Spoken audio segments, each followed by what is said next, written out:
From the two-wheeled action, we head into the four-wheelers once again with the NGN Volkswagen Cup. 18 drivers coming to do battle and resume the championship rivalry that has happened all season long in the NGN Volkswagen Cup. See a couple of guys that are still under yellow cards and a couple of guys that have made it out for the very first time. Great to see some stepping up from karting happening here in the NGN Volkswagen Cup.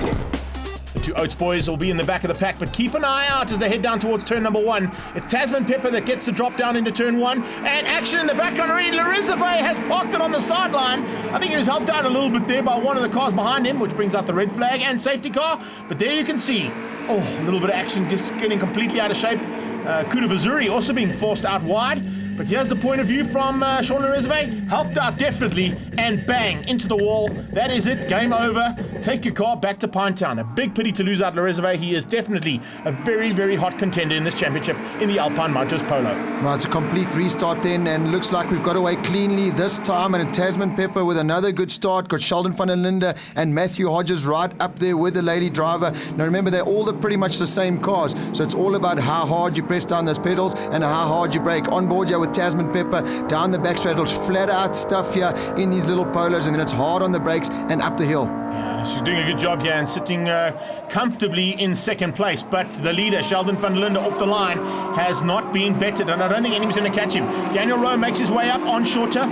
Chris Shorter in the turn 1 Hollard car, just losing out ever so slightly there. Trevor Bland fighting with Hodges and Jean Gerber, and Brad Liebenberg just behind them. Tasmin doing a production car, trying to use all the track and more onto the dirt, but this is the battle on track here for third place. Matthew Hodges with Daniel Rowe just behind him as we're coming down to the checkered flag. Sheldon VD Linde is a comfortable leader. Tasmin has secured that second spot, but third place is not done and dusted by any means, and fourth place now as well on track. Yeah, lovely job here from the champion man and our reigning champion, of course, Sheldon VD Linde, beating out Tasmin. Third place going to Daniel Rowe, Chris Shorter just behind him. First of the Masters was Trevor Bland, beating on Matthew Hodges and Jean Gerber to the line, and then Brad Liebenberg in the second Ferodo car down in 8th place. He was just ahead of Adrian and Matt Shorter. A slight change-up for race number 2 in the NGN Volkswagen Cup as a 20-lap endurance race has been called, as opposed to the 3 heats of racing that they would normally do.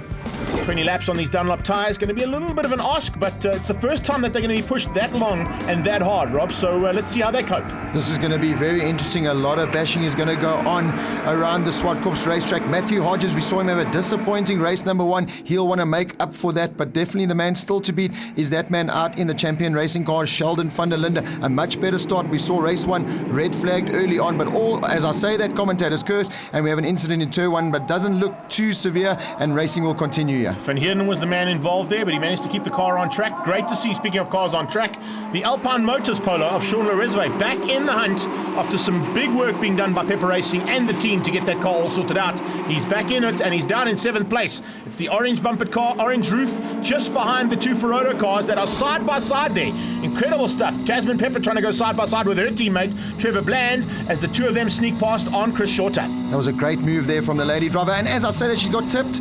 She's been this clipped. is big. This is big. There's a couple of cars involved here. Tasmin getting sideways, and it looks like getting thumped from behind again. Oh, there's one of the Glassford cars. Duvall's involved. Shahir Harpel goes wide, trying to avoid all the action. Here you can see it from Reserve's point of view. He fortunately stays out of it, and I'm sure that's exactly what he wanted to do, to try and stay out of it. But in the dust in the background, Shahir Harpel didn't see him, and bang, gets thumped out of the race again. 2 for 2. What a day Sean is having. He must be thinking, what have I done to deserve this? But he's had to repair that car now already this morning after that incident in race number 1, and he's got another damaged car now. But well done to Tasmin. Really limited work, and you can see there a damaged car just trying to flick it into the hairpin, and obviously that's going to upset the geometry of the car, and Tasmin managed to get her car back into pit lane. Now, John Johnson, I think, is also trying to get the Circle Group car back, but not happening. Checkered flag about to come out, though, after all that incident. And basically, that is Sheldon VD Linde with a double on the day after 20 laps of racing, beating Hodges to the line, who eventually finished second and first in the Masters. Third to Daniel Rowe, Brad Liebenberg, and Chris Shorter beating out Adrian Jean Gerber, second of the Masters. We caught up with the double victor, Sheldon VD Linde. The car was an absolute dream to drive, and I think it showed out on track today. Big thank you to my team champion, Signature Motorsport, and everyone involved. Awesome job. Big celebrations and some champagne spraying. Join us off